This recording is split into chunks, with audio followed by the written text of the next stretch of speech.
नमस्कार, आप देख रहे हैं बातें विशेष। मैं हूं दिनेश। कैमरे में मदन हैं, मुस्कुरा रहे हैं, दिव्या हैं। वो उत्सुक हैं जानने के लिए कि उन्होंने जो सब्जेक्ट चाहा है उसको मैं एलैबोरेट कैसे करता हूं।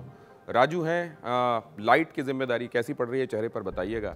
और ऑडियो अब तक पहुंच रहा है, हमारे दोस्त नेगी हैं उनकी वजह से ऑडियो ठीक पहुंच रहा है ना। हाँ, बहरहाल ये आवाज़ पहुंची शायद केंद्र की गुजरात तक भी।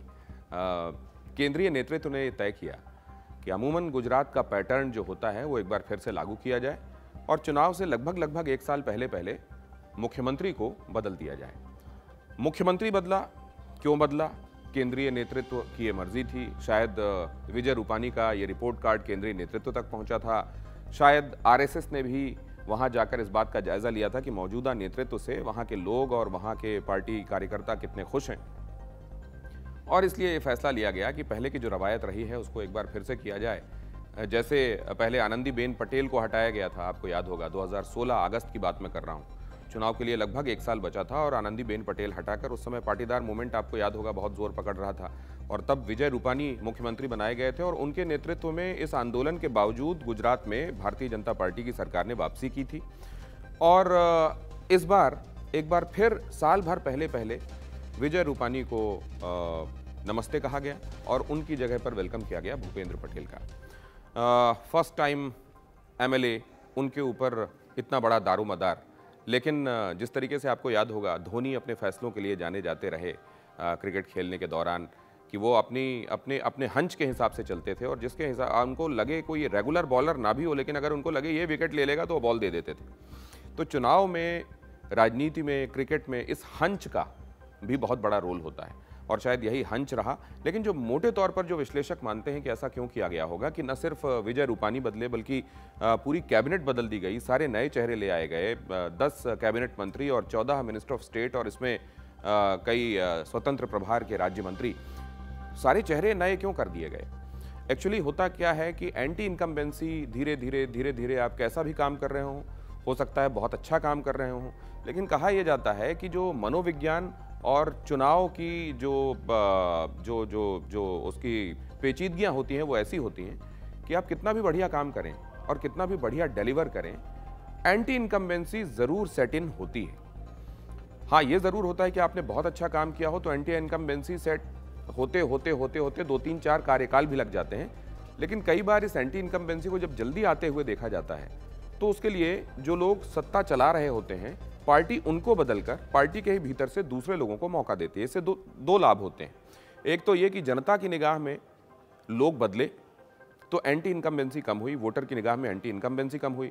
दूसरे, पार्टी के भीतर वो धड़ा जो इस बात से नाखुश होता है कि हमको मौका नहीं मिला, उनको भी उसी कार्यकाल में आपने मौका दे दिया, तो पार्टी के अंदर असंतोष और धड़ेबाजी जो हो रही होती है उस पर भी आप काफ़ी हद तक लगाम लगा देते हैं।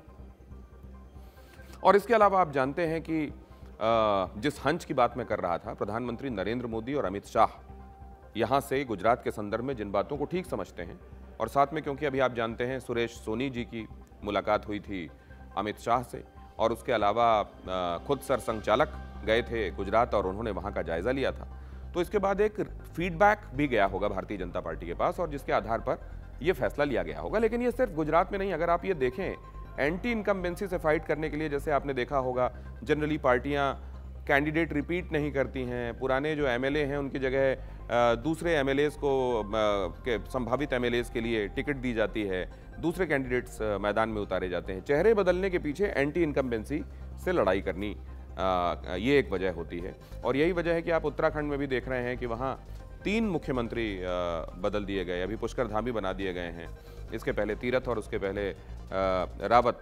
ये दिखाता है कि ये, और कर्नाटक में भी देखिए आप, वासवराज वहाँ बना दिए गए और येदियुरप्पा हटाए गए कुर्सी से। एंटी इनकम्बेंसी को फाइट करना, डिलीवर करना जनता की उम्मीदों के मुताबिक, लेकिन साथ में जिस एंटी इनकम्बेंसी के सामने कई बार पार्टियां हेल्पलेस हो जाती हैं, उससे लड़ने के लिए एक ही रास्ता निकालना, पार्टी में असंतुष्ट धड़े को संभालना और इस तरीके से अगले इलेक्शन में जाने की तैयारी करना। विजय रूपानी के क्रेडिट में ये जाता है कि उन्होंने पाटीदार आंदोलन के बावजूद भारतीय जनता पार्टी की उनके नेतृत्व में सरकार बनी, लेकिन ये भी जाता है कि उनके ही रहते हुए पार्टी कहीं 2 अंकों में सिमटी, 100 के पार ना होकर पीछे आई। और ये भी देखने को मिला कि पाटीदार आंदोलन सौराष्ट्र में जिस तरीके से वहाँ उसका उसका जो ज्वार भाटा था ज़्यादा था, तो ये समझा जा रहा था कि विजय रूपानी, क्योंकि वो उस कम्युनिटी से आते हैं जो एक तरीके से इनमें से किसी से भी उसमें पक्षपात के साथ काम करने वाली कम्युनिटी नहीं है, बनिया कम्युनिटी से वो आते हैं, 5% उनकी तादाद है, तो ये समझा जाता था कि ये सबके बीच में रहकर सबका चेहरा बनकर तटस्थ होकर सबको आगे लेकर चले जाएंगे। लेकिन उसके बावजूद पटेल मूवमेंट ये जो था उसको उतना शांत करने में क्योंकि कामयाबी नहीं मिली। और ये भी कहा जा रहा है कि गुजरात को जहाँ तक जिस तरीके से ले जाना चाहता था शीर्ष नेतृत्व, वहाँ तक उतने काम नहीं हुए थे, तो परफॉर्मेंस भी एक वजह बनी। और इस तरीके से बहुत सारे फैक्टर्स जब मिल गए तो विजय रूपानी कुर्सी से गए और उनकी जगह भूपेंद्र पटेल आए। अब सवाल यह है कि नितिन पटेल क्यों नहीं आए और भूपेंद्र पटेल क्यों आए? इसके पीछे बहुत सारा एनालिसिस हो सकता है, लेकिन फिर आखिरकार वो हंच जिसकी बात हम करते हैं, and nothing succeeds like success. अगर आपके हंच के मुताबिक लिए गए फैसले आपके लिए सही होते आए हैं तो आप उन फैसलों पर यकीन करते हैं। गुजरात में इस तरह के फैसले लिए जाने का सिलसिला 1957 में जब दूसरे विधानसभा चुनाव हुए थे तब से शुरू हो गया था। पार्टियां अपने मुख्यमंत्री बदल देती थी। गुजरात में एक पैटर्न लगभग फॉलो हुआ है। मसलन केशुभाई पटेल, आपको याद होगा, वो उनका भी कार्यकाल पूरा नहीं हुआ था तब जब नरेंद्र मोदी आए थे और उनको शीर्ष नेतृत्व ने, वहाँ केंद्रीय नेतृत्व ने मुख्यमंत्री बना दिया था।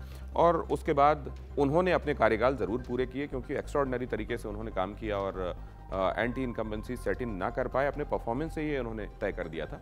लेकिन उसके बाद अगर आप देखें तो आनंदीबेन और उसके बाद अब विजय रूपानी, एक पैटर्न है एंटी इनकम्बेंसी फाइट करने के लिए, पार्टी में संतुष्ट लोगों की संख्या बढ़ाने के लिए, कार्यकर्ताओं के बीच में संदेश देने के लिए कि सबका ख्याल रखा जाएगा। बातें विशेष में आज के लिए इतना ही। नमस्ते।